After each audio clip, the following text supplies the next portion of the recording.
Capítulo 3. Novo e-mail em sua caixa postal. Imersos na cultura digital. Para iniciarmos a conversa, como você ficou sabendo deste curso? Possivelmente não foi por meio de um cartaz colado na parede do seu local de trabalho. Vou arriscar três possibilidades. Você leu a postagem em uma rede social, você leu a notícia no site institucional, você recebeu a mensagem sobre o curso em sua caixa de e-mail. Qualquer que seja a alternativa escolhida, suponho que por meio dela você clicou no link que o direcionou ao edital e às demais informações. Vamos a outra pergunta. Como você realizou sua matrícula neste curso? Foi pessoalmente à instituição entregar cópias dos seus documentos e diploma ou os enviou de seu computador, celular, por meio de um formulário digital, e-mail?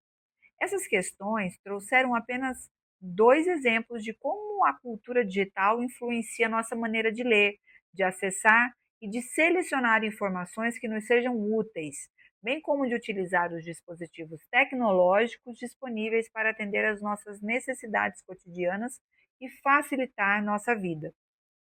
E aí aparece uma imagem com quatro figuras, sendo uma de alguém em casa com o cachorrinho ali fora, uma pessoa acessando o celular com um localizador. Na imagem do lado, uma pessoa em frente a um notebook digitando.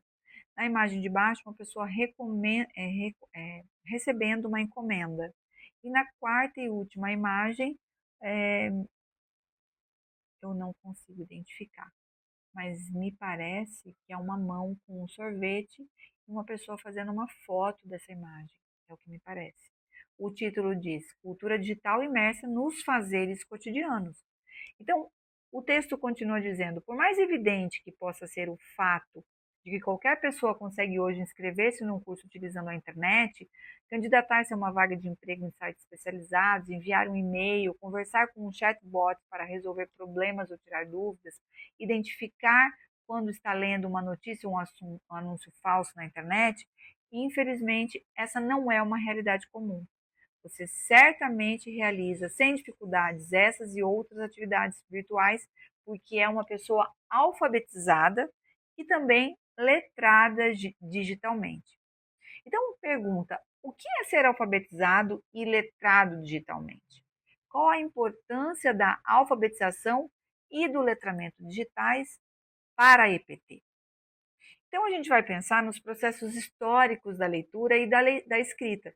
Antes de adjetivarmos os conceitos de alfabetização e de letramento, temos que conhecer ou relembrar seu significado. Assim, sugerimos a você que faça um exercício de memória e se lembre de sua época de escola. Lá no ensino fundamental, quando começou a conhecer as primeiras letras e a formar as primeiras frases. Como você se sentiu quando aprendeu a escrever seu nome? Quando foi que você leu o seu primeiro livro? Possivelmente sentimentos bons voltaram com essas lembranças e isso só foi possível porque você passou pelo processo de alfabetização. Então, traz uma imagem chamada de processos diversos de alfabetização, com uma criança no sofá lendo e ao lado, possivelmente, sua mãe ou a avó, porque a representação é de uma senhora um pouco mais idosa, lendo também um livro ao lado da criança. Bom, o texto continua. Quem nos ajuda a entender a alfabetização é Magda Soares. E Magda Soares está aqui como um hiperlink, então aparece uma imagem dela numa caricatura, não é? E aí um pouco da biografia dela, dizendo que ela nasceu em 32, em Belo Horizonte, e fala que ela é uma educadora de destaque, uma linguista, uma pesquisadora, uma professora universitária brasileira, além de trazer um pouco da trajetória dela, marcada por contribuições significativas nos estudos de linguagem, de educação no Brasil. Ela, em 23, aos 90 anos, ela faleceu, deixando então um legado relevante para a educação no Brasil, com sua abordagem crítica e busca por uma educação de qualidade. Seguindo o texto, diz: segundo nos esclarece, etimologicamente o termo alfabetização não ultrapassa o significado de levar a aquisição do alfabeto, ou seja, ensinar o código da língua escrita, ensinar as habilidades de ler e escrever. Isso segundo Magda Soares, em 2021. O aprendizado da leitura e da escrita abarca também um aprendizado sobre seus aparatos técnicos, especialmente em relação a dois fatores: o espaço de escrita e os mecanismos de produção, reprodução e disseminação da escrita. Quanto ao primeiro fator, Soares explica que todas as formas de escrita são espaciais, isto é, necessitam de um lugar para serem grafadas. Assim, os primeiros espaços de escrita foram pedras ou tábuas de argila ou madeira. Posteriormente, a escrita passou a ser feita em rolos de papiro ou nos pergaminhos e, por fim, nas folhas de papel. Já em relação ao segundo fator, Soares esclarece que a produção e a reprodução manuscrita dos textos, antes da invenção da imprensa, limitavam sua divulgação. Além disso, havia a possibilidade de os copistas, intencionalmente ou não, alterarem o texto original. A invenção da imprensa, então, propiciou estabilidade, monumentalidade e controle sobre a escrita. Estabilidade, porque as cópias se tornaram idênticas entre si e comparadas à original. Monumentalidade, pois o texto impresso representa e perpetua as ideias de seu autor e do tempo em que foi escrito. E controle, uma vez que diversas instâncias passam a atuar na produção e regulação dos textos impressos.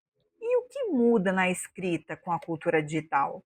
Em primeiro lugar, a escrita na cultura digital envolve não apenas letras, mas sinais gráficos, ícones, cores, imagens fixas e dinâmicas, sonoridades, uma diversidade de sistemas e subsistemas de representação que interferem concomitantemente na redação e na leitura em dispositivos digitais. Quem diz isso para nós é Frade, 2014. Na sequência, gente, aparece algumas imagens dinâmicas, cujo título desse composto de imagens dinâmicas é chamado de Trajetória dos Espaços e Mecanismos de Escrita. É como que uma linha do tempo, de onde a gente sai do papiro e passa pelo celular, e passa pelos dispositivos de tecnologia, com tecnologia de informação e comunicação. E o caderno também, que é tão afável, é tão íntimo para nós, é tão comum para nós, né?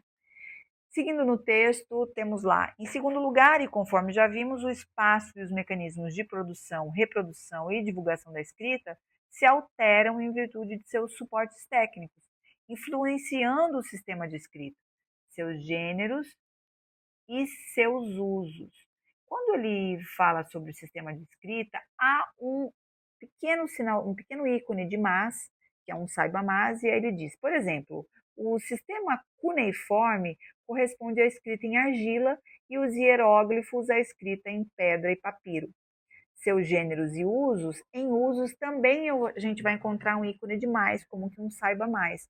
E aí traz que a Magda Soares, ela exemplifica dizendo que não era possível escrever narrativas, ou seja, textos longos nas pedras, né? Ou seja, são textos curtos. E primordialmente as relações entre escritores e leitores, escritores e texto, e leitores e texto. Desse modo, a escrita nos papiros e pergaminhos dificultava a retomada de algum ponto do texto que havia ficado para trás.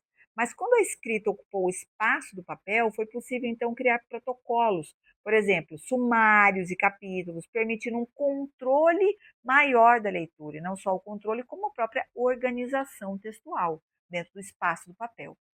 Na cultura digital, a tela, que é o aparato técnico para a escrita digital, modifica substancialmente a forma de produzir, apresentar e ler um texto, o qual se converte num hipertexto. Em termos conceituais, Pierre Levy explica em seu texto Cibercultura que o hipertexto é constituído por nós, os elementos de informação, parágrafos, páginas, imagens, sequências musicais, né? E por links entre esses nós, referências, notas, ponteiros, botões indicando a passagem de um nó a outro. Então, é um emaranhado de nós. Em comparação ao texto escrito no papel, que é lido sempre de cima para baixo, da esquerda para a direita, o hipertexto é escrito e lido em múltiplas direções, ampliando significativamente os caminhos a serem delineados e percorridos por escritores e leitores em dispositivos digitais. Então, na sequência, aparece uma imagem cujo título é O hipertexto como um emaranhado de nós digitais. Então, aparecem telas, né, pequenas telas, como que janelas de texto com o título Banana, Precipitação, Clima Tropical, Água, e aí um emaranhado de nós que estão ligadas de cada um em cada um dessas caixas. Por quê? Porque no Banana tem um texto que está lá em destaque, Tropicais, que ao você clicar em Tropicais, vai para Clima Tropical. E aí no box de Clima Tropical tem lá a palavra precipitação em destaque. Se você clica nesse hiperlink, ele vai para um outro quadro de destaque chamado precipitação, e aí tem um pequeno texto em destaque que ao você clicar nesse texto, vai para uma outra caixa de texto chamado água, e depois um texto de destaque nessa caixa chamada átomos, e vai então se formando esse emaranhado de nós digitais que é o hipertexto. Então, essa grande imagem. Bom, na sequência, temos lá, em síntese, o hipertexto possibilita a hiperleitura, que é o que Nonato Salles dizem na obra de 2018. Em síntese, o hipertexto possibilita a hiperleitura, não é? Foi isso que acabei de falar. Então, neste momento, a autora da sala, a Luciane Penteado Chaki, me diz: neste momento, arriscaria dizer que ao conhecer a definição conceitual de hipertexto, você se lembrou de algum momento em que iniciou a leitura de uma notícia sobre cinema, por exemplo, e terminou num site com receitas para cozinhar na air fryer. Não se preocupe, você não está sozinho nessa. E aí o texto continua. São as inúmeras possibilidades apresentadas em um hipertexto que trazem liberdade para construir a estrutura e o sentido do que foi escrito, reduzindo a distância entre escritores e leitores imposta pelos suportes de texto impresso. Então, na sequência, vem uma outra imagem, uma imagem dinâmica, cujo título é Possibilidades de hiperleitura através do hipertexto. E é então uma pessoa com um celular na mão dando scroll, ou seja, rolando aquela tela infinitamente em looping e podendo curtir e tendo as visualizações de curtidas, enfim, todas as possibilidades que a gente tem na nossa mão, né, com os diferentes apps que a gente utiliza ali, vê os comentários, enfim, interage. Antes de seguirmos, deixo então duas questões para você refletir, é o que está na sequência do texto. Você usa a IA para produzir seus textos? E para você, a IA traz liberdade na escrita ao possibilitar a organização de ideias iniciais para que sejam discutidas e ampliadas ou limita a criatividade? Um outro título do capítulo é Alfabetização e letramento digitais. Agora já podemos definir a alfabetização digital. Quem nos ajuda com isso é Isabel Frade com o verbete alfabetização digital do Glossário CAL, termos de alfabetização, leitura e escrita para educadores. Isso é também sinalizado como um hiperlink. Para a autora, a alfabetização digital se refere usualmente a, abre aspas, um tipo de aprendizado da escrita que envolve signos, gestos e comportamentos necessários para ler e escrever no computador e em outros dispositivos digitais, fecha aspas. Como o hipertexto agrega som, imagem e áudio, a alfabetização digital implica a aquisição não apenas do sistema alfabético, mas de uma articulação desses elementos com o sistema ideográfico. Além disso, os gestos e os comportamentos relacionados à utilização dos aparatos digitais também fazem parte da alfabetização digital, pois exigem um aprendizado para que a pessoa possa ler e escrever utilizando tecnologia. Em outras palavras, da mesma forma que aprendemos como segurar um lápis e o quanto de força devemos aplicar para escrever sem furar o papel, é preciso que as pessoas aprendam como utilizar um mouse, um teclado ou quando dar um ou dois cliques em algum ícone ou link. Para refletir, o processo de alfabetização digital.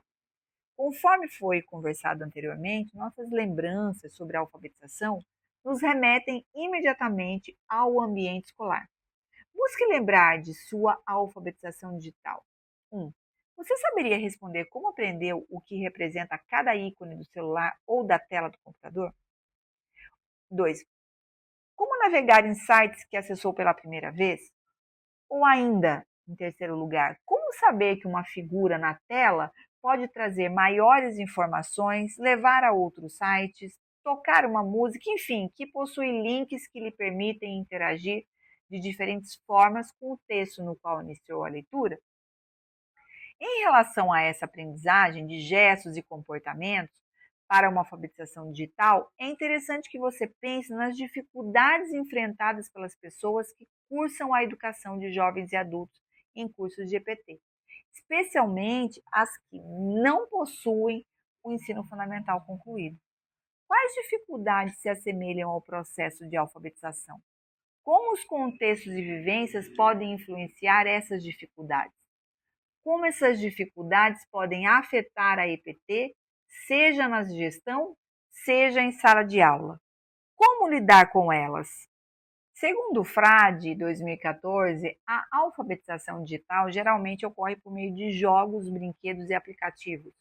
Em suma, a partir da prática social com os dispositivos digitais disponíveis, e neste ponto nos aproximamos do conceito de letramento digital.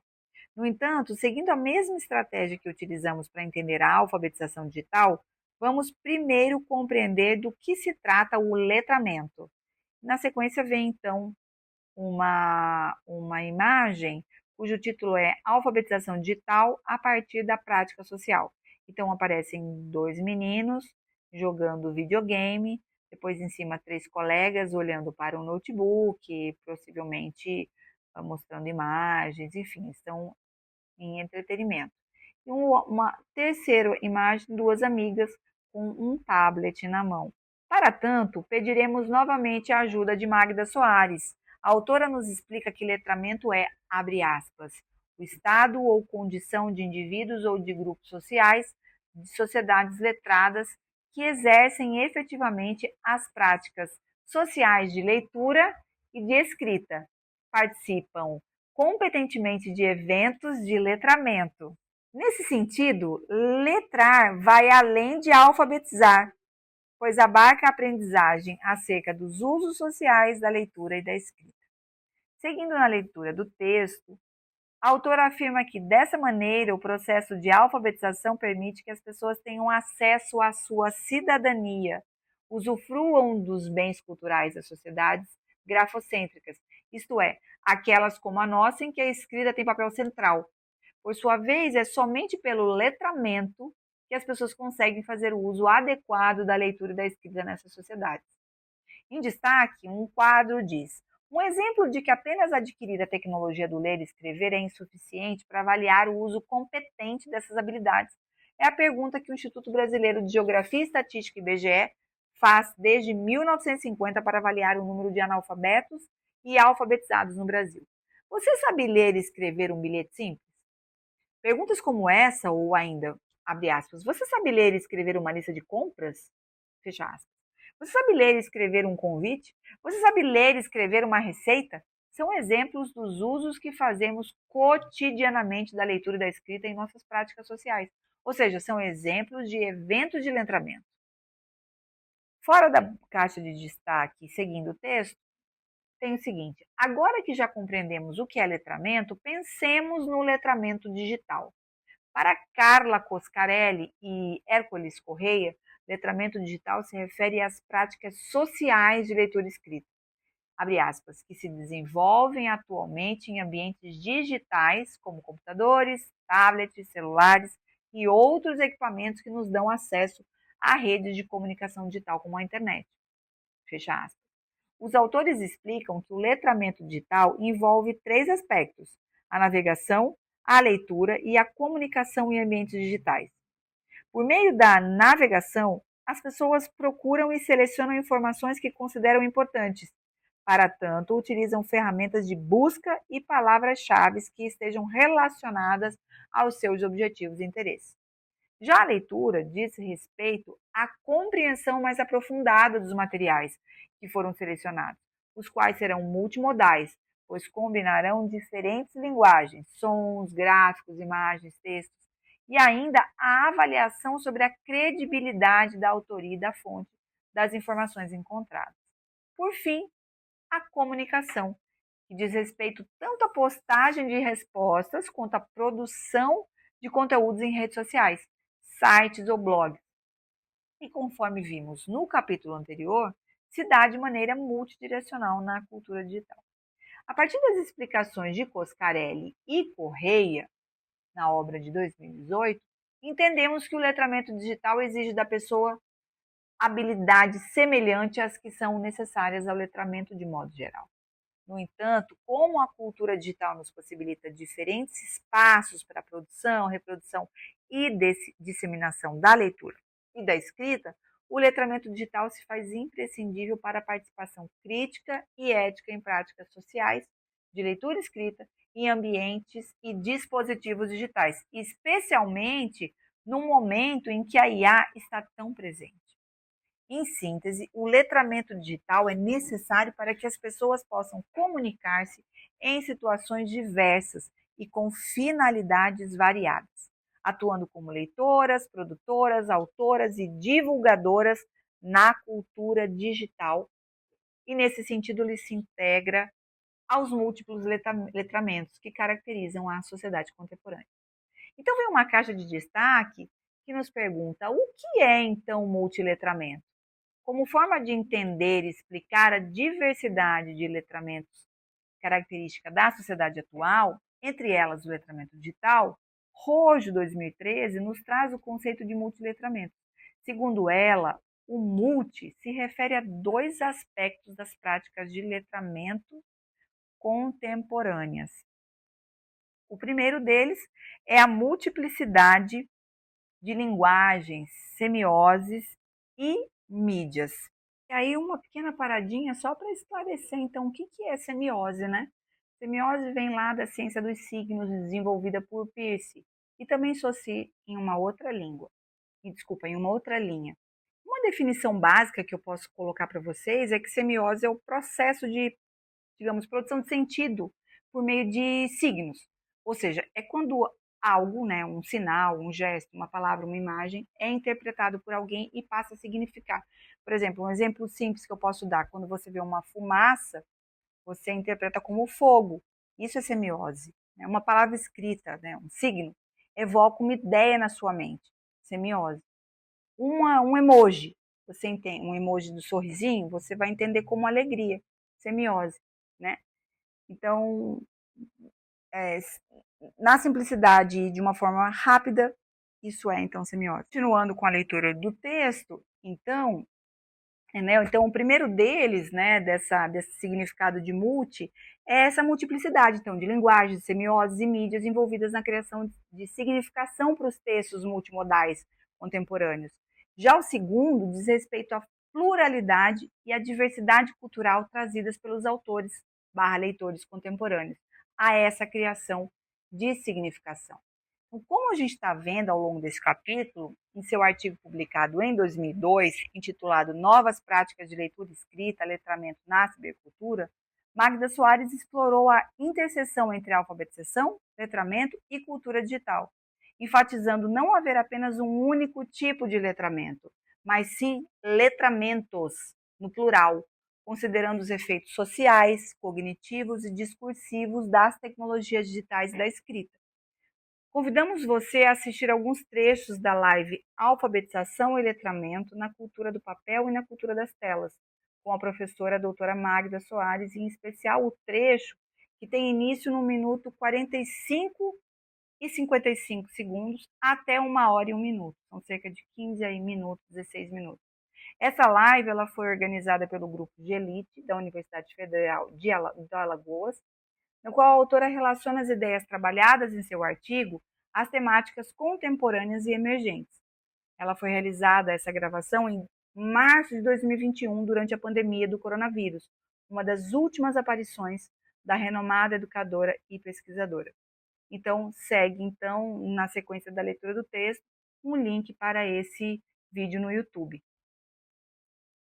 A última sessão deste capítulo tem como título Educação Digital, Crítica e Emancipatória, Autonomia na Cultura Digital. Comecemos com uma reflexão na EPT. Qual a importância da alfabetização e do letramento digitais para a formação integral e emancipatória de trabalhadoras e trabalhadores, que possam atuar crítica, criativa e eticamente na transformação de seus contextos? Ao voltarmos nosso olhar às pessoas que cursam a educação profissional e tecnológica, certamente vamos nos deparar com realidades bastante diversificadas.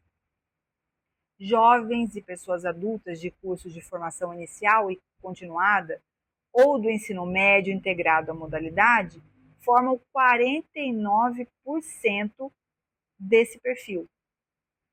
3% são futuros profissionais de diversas áreas de tecnologias e 47,5% são de adolescentes do ensino médio integrado ou concomitante.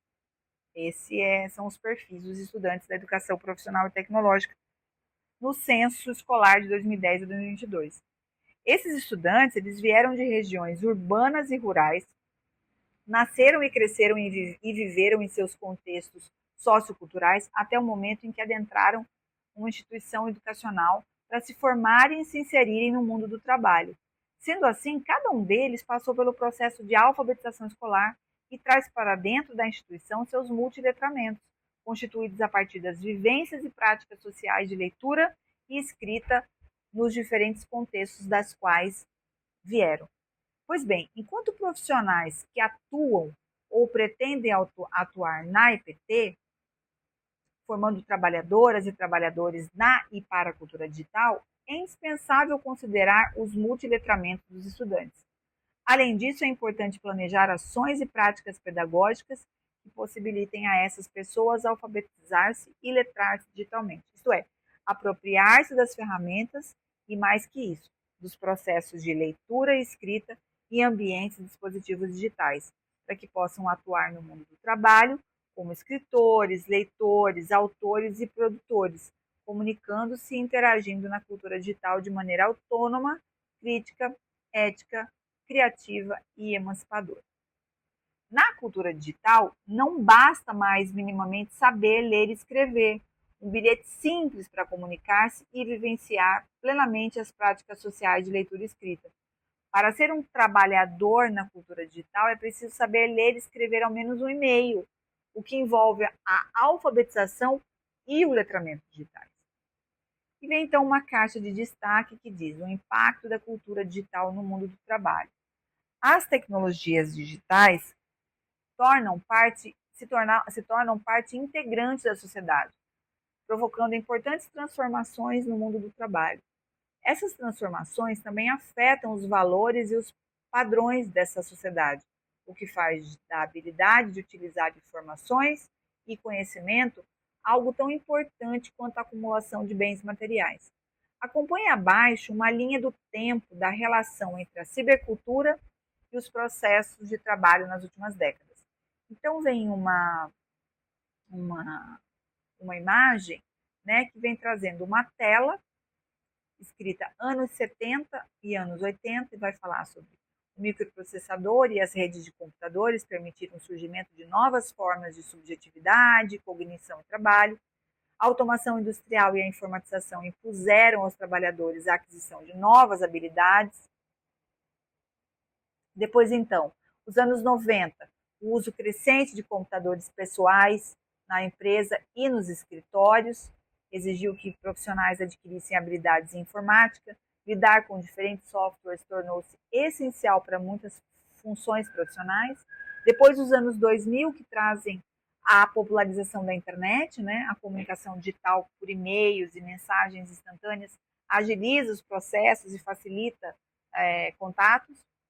A navegação web permite amplo acesso à informação. As redes sociais começam a se tornar parte da vida cotidiana, iniciando novas áreas de trabalho. A década de 2010, com a popularização dos smartphones, o uso das redes sociais moldou novos hábitos de consumo, aumentando buscas online, de recomendações e avaliações de produtos e serviços. Nós estávamos ficando, então, nessa época, cada vez mais conectados, né? 85% dos jovens da geração Z, nascidos entre o final dos anos 90 e 2010, são influenciados por criadores de conteúdo ao decidirem o que vão comprar. Depois da década de 2010 ainda, mas segue numa outra tela, a uberização do trabalho, um conceito extremamente importante, gente, sugiro aí. Não está no texto de vocês, mas eu sugiro a leitura do texto de Ricardo Antunes, né? Esse é um autor que vai discutir esse conceito que deriva da própria empresa Uber, né? Ele está associado esse termo uberização do trabalho, que vai tratar desse novo modelo de emprego, não é? E quando se fala em uberização, nós não estamos falando só dos motoristas de aplicativo, mas um conceito guarda-chuva que abrange diferentes modelos de emprego que que é também um sinônimo de precarização do trabalho. Então, voltando ao quadro do texto, é colocado que a uberização do trabalho consolida contratos informais entre trabalhadores e plataformas online, utilizadas como intermédio para realizar atividades econômicas de prestação de serviço. Também surgimento de novos empregos, né, versus precarização, exploração e ausência de direitos trabalhistas. Aparece ainda 2020, né, quando a pandemia acelerou a digitalização em diversos setores de serviço, o trabalho remoto, que discutimos anteriormente, se tornou uma realidade, exigindo habilidades digitais e adaptabilidade. A cibersegurança aparece como uma preocupação crescente à medida que mais dados são armazenados digitalmente. Vem então a pós-pandemia, né? O letramento digital se torna essencial para diferentes vagas do mercado de trabalho, na verdade é do mundo do trabalho. A adaptação rápida à mudanças tecnológicas se torna uma exigência para empresas e profissionais. A inteligência artificial vem sendo amplamente discutida, alterando as dinâmicas de trabalho. A educação através de plataformas digitais se consolida, oferecendo novas oportunidades de aprendizado. Entretanto, quando não é adequadamente elaborada, pode contribuir para a precarização da educação, afetando negativamente as condições de trabalho dos profissionais docentes e a qualidade de ensino. Então, o último item desse grande quadro, né, onde vai se falar sobre esse impacto da cultura digital no mundo do trabalho, vem então a inserção da cultura digital nesse mercado de trabalho que eles colocam. Autonomia, flexibilidade e oportunidade de aprendizagem versus exigências de qualificação, precarização, pressões acerca de desempenho e ameaças de desemprego. Então, coloca-se a pensar que é importante pensar criticamente as mudanças tecnológicas ao longo das décadas, com atenção a discursos que incentivam a hiperprodutividade e o estilo de vida frenético, frequentemente associados à cultura digital. Ainda para finalizar, o texto traz uma reflexão, né? As IAs e o mundo do trabalho. E aí então traz um link para um vídeo no YouTube chamado de A Inteligência Artificial no Mundo do Trabalho, impactos, inquietudes e desafios. Este vídeo ele apresenta uma discussão promovida pelo Instituto de Estudos Avançados da Universidade Federal de São Paulo, da Universidade de São Paulo, que explora os múltiplos impactos da inteligência artificial no mundo do trabalho. Especialistas abordam como a IA está transformando profissões, gerando novos desafios e oportunidades, e debatem os efeitos dessa tecnologia no cenário laboral atual e futuro. Em outro vídeo, e tem um hiperlink para ele, Ricardo Antunes, que é um sociólogo e professor da Unicamp, ele oferece uma perspectiva crítica sobre o impacto da IA no mundo do trabalho e condena o uso da IA como ferramenta para aumentar a concentração de renda e destaca a importância de que os avanços tecnológicos beneficiem a classe trabalhadora. Antunes também propõe um novo modelo de sociedade, no qual o trabalho seja a principal fonte de geração de renda e riqueza, colocando em debate os rumos que a IA está traçando para o futuro das relações laborais. O texto, então, ele anuncia que no próximo capítulo vai ser discutida a respeito da inclusão digital em seus diferentes aspectos, bem como sua importância para a formação profissional e tecnológica na e para a cultura digital.